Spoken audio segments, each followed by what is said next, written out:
Bonjour, c'est Sylvain de Intérieur by Sylvain. Nous allons parler aujourd'hui des conseils, des bons petits conseils éventuellement pour bien penser sa cuisine. Donc on va partir sur cet exemple de cuisine ici.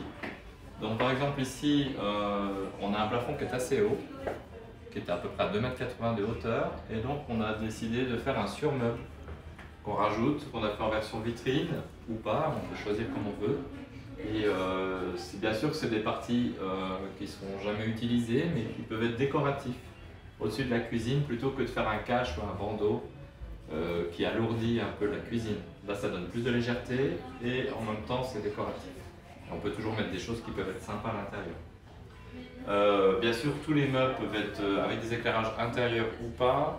On peut mettre aussi des éclairages en dessous du meuble si on veut mettre une petite lumière discrète sous les éléments. Donc ça marche très bien aussi. Ça peut être que ça s'allume quand on appuie sur un bouton ou automatique quand on passe devant. Après, c'est les options qu'on choisit à la carte.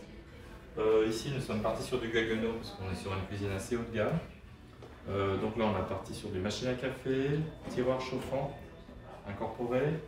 Là, ça fait les deux, ça fait four et micro-ondes, les deux, toujours tiroir chauffant. Et on attend la troisième qui va pas tarder à arriver. Là, c'est 100% four.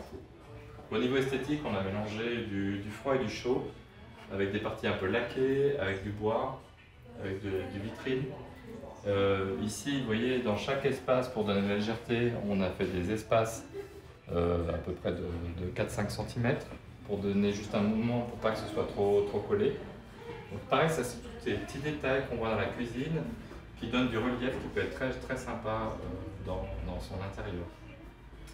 Ici, un petit conseil pour les plans de travail.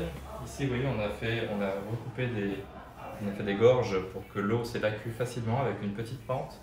Donc là, on en a fait 5, on peut en faire que 2 si on veut. Ça se dessine à la carte. Il y a des gens qui sont enrhumés, mais ils n'ont pas le Covid, hein, je vous rassure.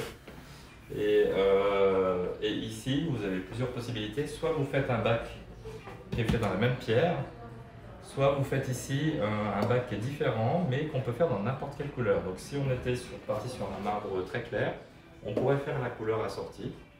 Et on a fait exprès de faire un découpage de manière à ce que le bac vienne plus loin que le marbre. Comme ça, quand l'eau coule, elle vient vraiment par-dessus. Et il n'y a jamais de risque d'infiltration de choses qui puissent arriver par la suite. Il est bien évident qu'en matière d'esthétique, il faut toujours assortir les choses. Donc là, on est sur du foncé, donc on est parti aussi sur un robinet avec bouchette dans une couleur foncée qui va avec, donc, qui va très bien.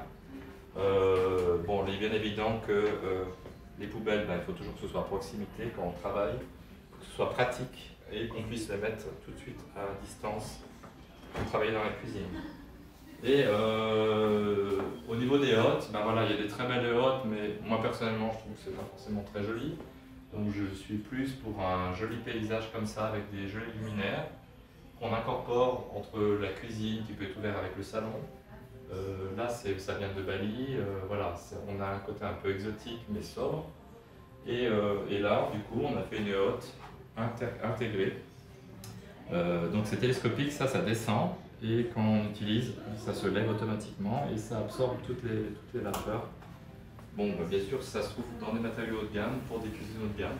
Ben voilà. Maintenant, on a tous les budgets et on peut s'adapter très facilement aux choses. Mais voilà, on parle dans un cas avec une très grosse cuisine. Voilà, j'espère que cette petite vidéo vous a plu et un petit j'aime, ça ferait du bien. Plaisir!